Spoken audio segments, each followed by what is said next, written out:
जय हिंद बच्चों। शिक्षा विभाग राजस्थान के स्माइल प्रोजेक्ट के ऑनलाइन सेशन में आपका स्वागत है। हमारा टॉपिक चल रहा है भील जनजाति, जिसमें आज अपनी बात कर रहे हैं भील जनजाति की आर्थिक क्रियाकलाप यानी भील जनजातियों की अर्थव्यवस्था पर, उनकी इकोनॉमी पर अपनी बात कर रहे हैं। देखिएगा, भील जनजाति जो है वो एक कहें भी आर्थिक रूप से एक गरीब तबका है जो घुमक्कड़ स्वभाव के होते हैं। इनकी आजीविका का यानी जीवन यापन का जो मुख्य आधार है, आजीविका का जो मुख्य आधार है वो है भोजन संग्रहण। पहाड़ों पर रहते हैं, पहाड़ियों में रहते हैं, जंगलों में रहते हैं, तो वहाँ से कंद मूल वगैरह इकट्ठा करना, भोजन संग्रहण करना। साथ में जहाँ रहते हैं वहाँ गाय भैंस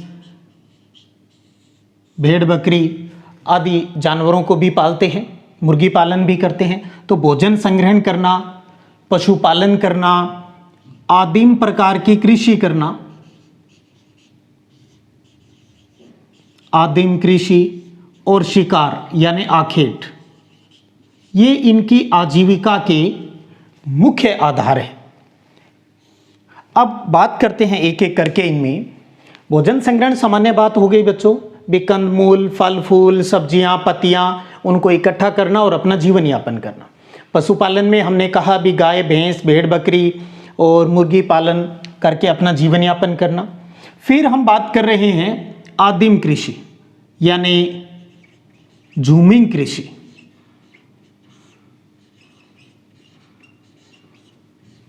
झूमिंग कृषि, झूमिंग कृषि जो ये करते हैं, ये दो प्रकार से अलग अलग नाम है झूमिंग कृषि के। जो पहाड़ी क्षेत्रों में भील करते हैं, उस झूमिंग कृषि का जो नाम है वो है चिमाता। तो यानी आदिम या झूमिंग कृषि जो पहाड़ी क्षेत्रों में की जाती है उसका नाम क्या है? चिमाता। जबकि यही खेती जब मैदानी क्षेत्रों में की जाती है तब इसका नाम है दजिया। तो आपको यह भी ध्यान में रखना है भी चिमाता क्या है, दजिया क्या है। तो चिमाता और दजिया झूमिंग या आदिम कृषि के प्रकार है जो कौन करते हैं? भील जनजाति करती है। कहां? चिमाता पहाड़ी क्षेत्रों में और मैदानी क्षेत्रों में दजिया प्रकार की कृषि है वो की जाती है। और उसके अलावा ये साग सब्जियां और चारे की जो फसलें होती है वो भी बोते हैं। अब बात करते हैं हम इनके आखेट पर, शिकार पर। देखिए भी शिकार किसकी सहायता, किसका करेंगे? जानवरों का करेंगे। किसकी सहायता से किया जाता है? तीर कमान व जाल की सहायता से।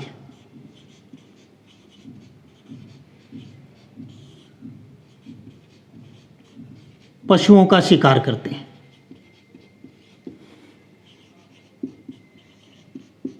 तीर कमान और जाल की सहायता से ये पशुओं का शिकार करते हैं। और तालाबों में या तालाबों के पास से, नदियों के पास से ये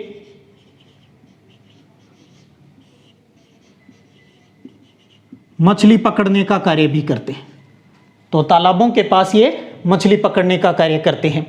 आजकल भील जनजाति है वो शिकार की बजाय ज्यादातर क्या करने लगी है? कृषि पर डिपेंड हो गई। झूमिंग कृषि के साथ साथ, आदिम कृषि के साथ साथ आजकल जो आसपास होने वाली फसलें हैं उनको भी ये बोने लग गए हैं। तो आखेट में तो थोड़ी सामान्य बात होगी भी तीर कमान जाल की सहायता से ये पशुओं का शिकार कर लेते हैं, मछली पकड़ लेते हैं तालाब के किनारे से। लेकिन इसके साथ साथ आजकल ये क्या करते हैं? ये कृषि कार्य भी करने लग गए हैं। तो हमने इनकी आजीविका पर बात कर ली। भी जीवन यापन किन किन चीज़ों से करते हैं। उसमें हमने भोजन संग्रहण, पशुपालन, आदिम कृषि और आखेट पर बात कर ली। ठीक है, इन्होंने जो कुछ भी किया किसके लिए, पापी पेट का सवाल है, खाने के लिए। अर्थात अब हम बात करते हैं इनके भोजन पर। भोजन पर यानी आर्थिक क्रियाकलाप में हमने इनकी आजीविका में ये पॉइंट आ जाएंगे सारे। दूसरा पॉइंट अब इसके अंतर्गत है इनके भोजन पर। तो सबसे पहले हम ये बात करते हैं भी भील जनजाति का मुख्य भोजन कौन सा है। भील जनजाति का मुख्य जो भोजन है बच्चों वो है मक्का। ये मक्का खाते हैं। इसके अलावा ये क्या करते हैं, घरों में कोई विशेष जो फंक्शन है, तो विशेष जो फंक्शन उत्सव जो कहते हैं, तो उस टाइम ये चावल खाते हैं। और चावल को ये चोखा भी बोलते हैं। चावल से बनने वाला जो इनका भोजन है वो चोखा कहलाता है। तो चावल और साथ में जैसे अपने घरों में बनती है लापसी, तो चावल और लापसी ये फंक्शन पर बनाते हैं।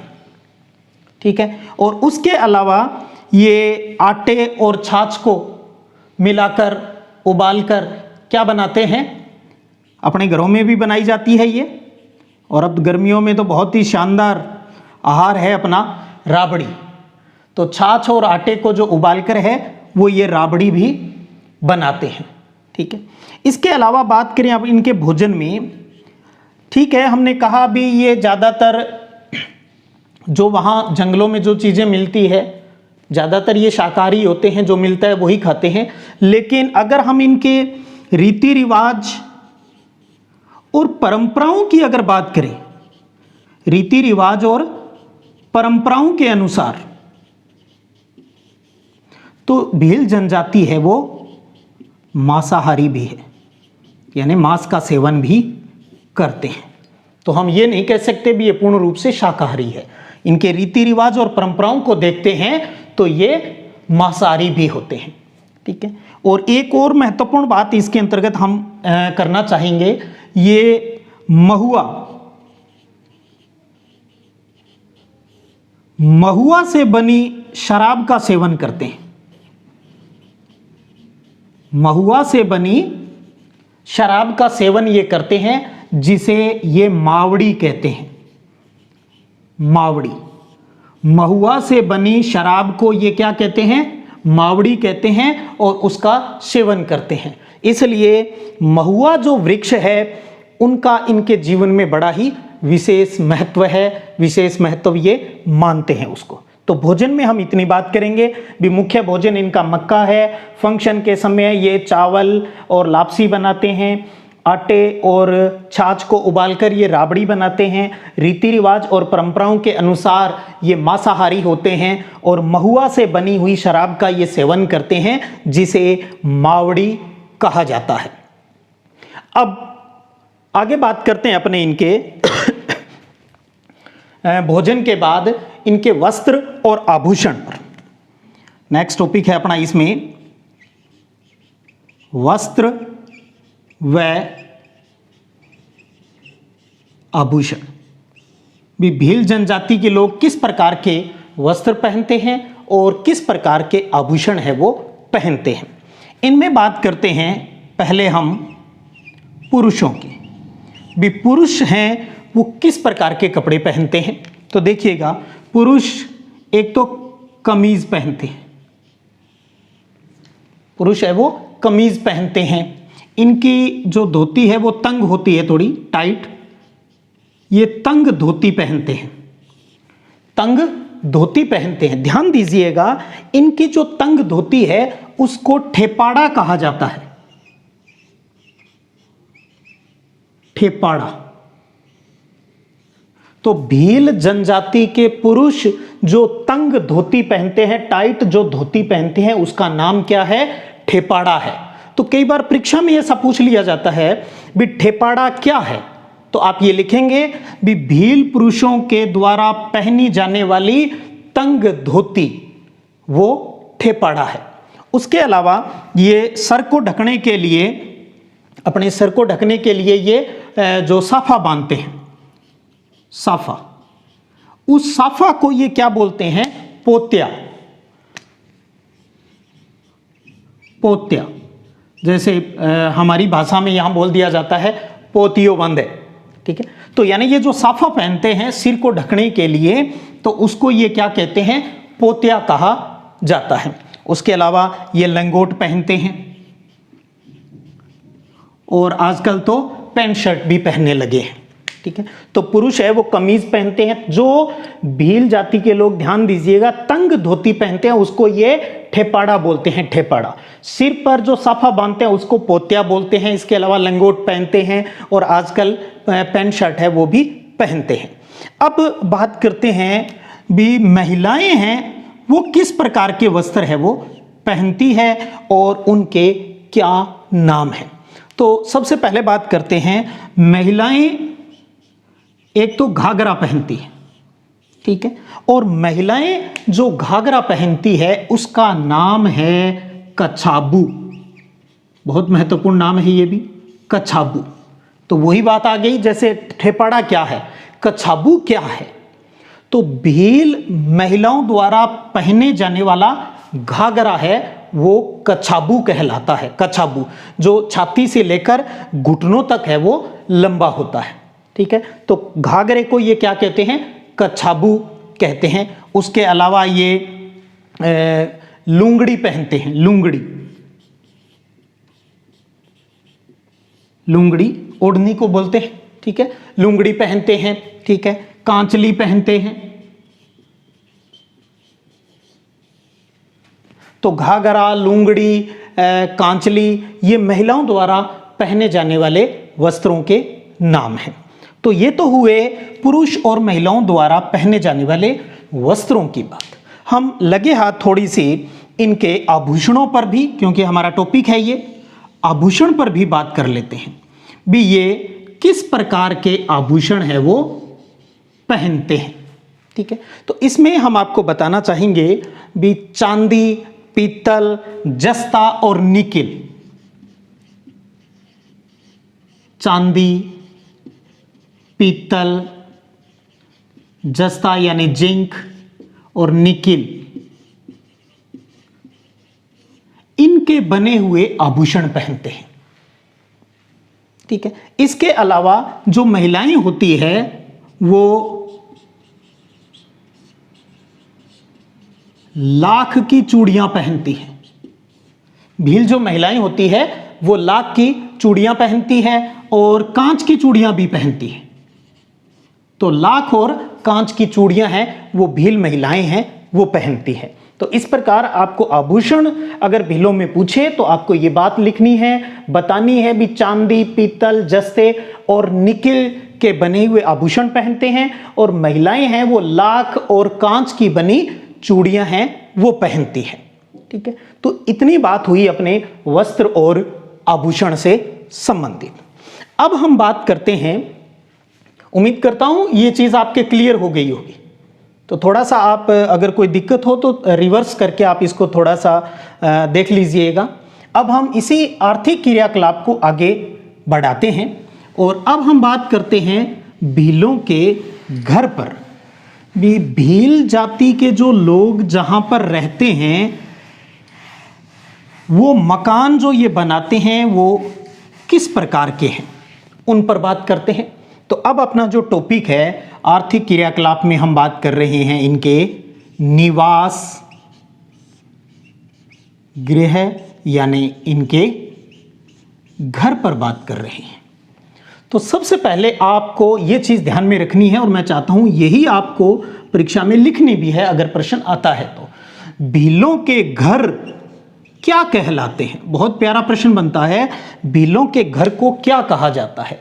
तो भीलों के घर को बच्चों टापरा या फिर कू, भीलों के घर को टापरा या कू कहा जाता है।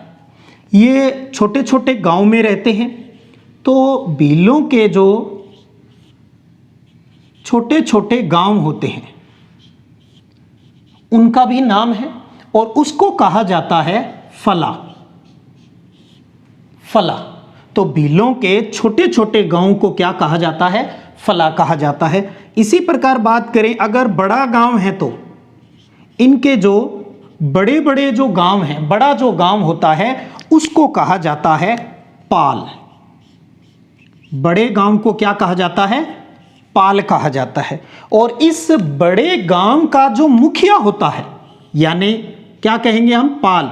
तो यानी पाल का मुखिया है, उसको ये क्या कहते हैं? तो बहुत प्यारा प्रश्न है ये भी। गमेती कहा जाता है बच्चों इसको, गमेती। तो देखिएगा, घर को टापरा या कू भीलों के जो छोटे छोटे गांव हैं, छोटी छोटी बस्तियों को मिलाकर, झोंपड़ों को मिलाकर, वो फला कहलाता है, फला। ठीक है। और जो बड़ा गांव है इनका, बड़े गांव को ये क्या कहते हैं? पाल कहते हैं। और उस बड़े गांव अर्थात पाल का जो मुखिया है उसको क्या कहा जाता है? गमेती कहा जाता है। तो गमेती कहा जाता है। इनके जो भीलों के घर हैं, इनके घर हैं वो परकीर्ण प्रकार के होते हैं, परकीर्ण प्रकार के होते हैं। तो हम थोड़ा सा ये देखें भी, ये परकीर्ण इसका क्या मतलब होता है? परकीर्ण का मतलब होता है घर हैं, जो झोंपड़े हैं इनके, वो एक दूसरे से दूर हैं, छितरे हुए हैं, बिखरे हुए हैं, यानी बिल्कुल पास पास नहीं है। परकीर्ण यानी फैले हुए हैं, बिखरे हुए हैं, दूर दूर है। ठीक है। तो घर इनके परकीर्ण यानी बिखरे हुए या दूर दूर होते हैं। ठीक है। इनके जो घर होते हैं, ये जो घर हैं वो मिट्टी के, अगर इन्हें थोड़ा कहीं आसपास पत्थर मिल जाए तो पत्थर से, लकड़ियों से यानी बांस से बने होते हैं। तो इनके घर मिट्टी, पत्थर और बांस से मिलकर बने हुए होते हैं। वो अलग बात है भी आजकल इनके क्योंकि जैसे जैसे इनमें विकास होता जा रहा है और गवर्नमेंट सहयोग करती जा रही है, वैसे वैसे इनका रहन सहन चेंज हो रहा है और आजकल ये पक्के मकानों में भी रहने लगे हैं। पक्के मकान है वो बनाकर रहते हैं ये।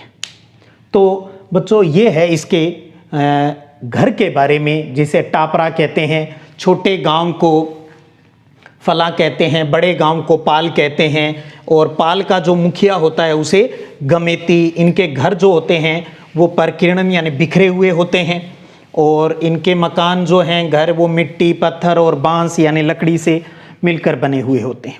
और आर्थिक क्रियाकलाप में अब हम अंतिम बिंदु पर बात करते हैं, और वो है इनके औजार व बर्तनों पर। औजार व बर्तन। और इस टॉपिक के साथ ही अपना आर्थिक क्रियाकलाप है भीलों का वो पूरा हो जाएगा। देखिएगा, सबसे पहले तो हम बात कर लेते हैं भी इनके औजार यानी प्रमुख अस्त्र शस्त्र कौन से हैं। अस्त्र शस्त्र इनके कौन से हैं उन पर हम बात कर लेते हैं। तो वो है, हमने बार बार बात की है, तीर कमान यानी धनुष बाण। तो सबसे मेन तो यही हो गया इनका, धनुष बाण हो गया। उसके अलावा तलवार हो गई, खंजर हो गया। तो ये इनके प्रमुख हथियार हैं, अस्त्र शस्त्र हैं, औजार हैं। इनमें जो बाण हैं, कहा जाता है इनके जो बाण होते हैं, ये बाण दो प्रकार के होते हैं। भील जो बाण यूज करते हैं ये दो प्रकार के होते हैं, जिनमें से एक प्रकार को तो कहा जाता है ये हरियो, हरियो, और दूसरा होता है रोबदो। तो ये भी अपने आप में अच्छा प्रश्न बन जाता है भी हरियो और रोबदो क्या है। हरियो और रोबदो, तो हरियो और रोबदो भील जनजाति द्वारा इस्तेमाल किए जाने वाले, प्रयोग किए जाने वाले बाणों के प्रकार हैं। तो हरियो और रोबदो इनके बाणों के दो प्रकार हैं। एक चीज और करते हैं इसमें, वो ये है भी पक्षियों को पकड़ने में, ये पक्षियों को पकड़ने में जो ये फंदा काम में लेते हैं उसको फंसाने के लिए, पक्षियों को पकड़ने में काम में आने वाला जो इनका फंदा है उसको क्या कहा जाता है? तो उसका नाम है फटकिया। ध्यान दीजिएगा, बड़ा भील जनजाति में काफ़ी नाम आए हैं तो मैंने उन पर बार बार स्ट्रेस भी दिया है, रिपीट भी किया है, ताकि मेरे सब स्टूडेंट्स के, मेरे सब बच्चों के अच्छे से दिमाग में फीड हो जाए। पक्षियों को पकड़ने में जो फंदा काम में लेते हैं बच्चों, उसको ये क्या कहते हैं? फटकिया। फटकिया, फटकिया, फटकिया कहलाता है। तो बहुत प्यारी बात बन गई। फटकिया क्या होता है? तो भील जनजाति के लोग पक्षियों को पकड़ने में जो फंदा काम में लेते हैं उसे फटकिया कहा जाता है। तो ये इनके औजार यानी अस्त्र शस्त्रों पर और इन जो काम में लिए जाने वाले अन्य उपकरण हैं उन पर बात हो गई। अब हम एक टॉपिक इसके साथ चल रहा है अपना बर्तन, थोड़ी सी सामान्य बात बर्तनों पर भी कर लें। तो देखिएगा, इनके जो बर्तन होते हैं वो मिट्टी के बने होते हैं। मिट्टी के बने हुए बर्तन का ये इस्तेमाल करते हैं और मक्के को पीसने के लिए ये चक्की, जैसे आटा चक्की है वैसे, तो मिट्टी के बर्तन होते हैं इनके घर में और आटे यानी मक्के को पीसने के लिए ये चक्की का इस्तेमाल करते हैं और साथ में यूज करते हैं ये बांस। बांस का बना पालना होता है ना, पालना, हम सब पालने में झूले हैं, बांस का पालना। ये 3 नाम ही लिखे हैं मैंने यहां पर, ध्यान दीजिएगा। ये 3 वो इनके घर में काम आने वाले बर्तन हैं या सामान्य चीज है जिसका हर भील के घर में होना शायद अनिवार्य है। एक तो मिट्टी के बर्तन और मक्का की पिसाई के लिए चक्की और बांस का बना हुआ पालना आपको हर भील के घर पे मिल जाएगा।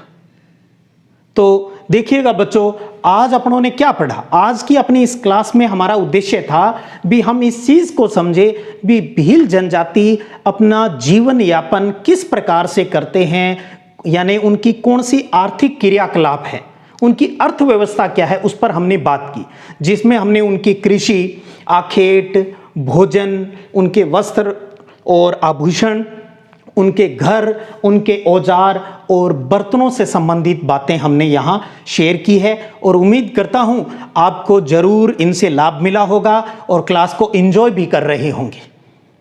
तो इसी प्रकार पढ़ते रहिएगा, बढ़ते रहिएगा। फिर मिलते हैं अगली क्लास में, तब तक जय हिंद, जय भारत।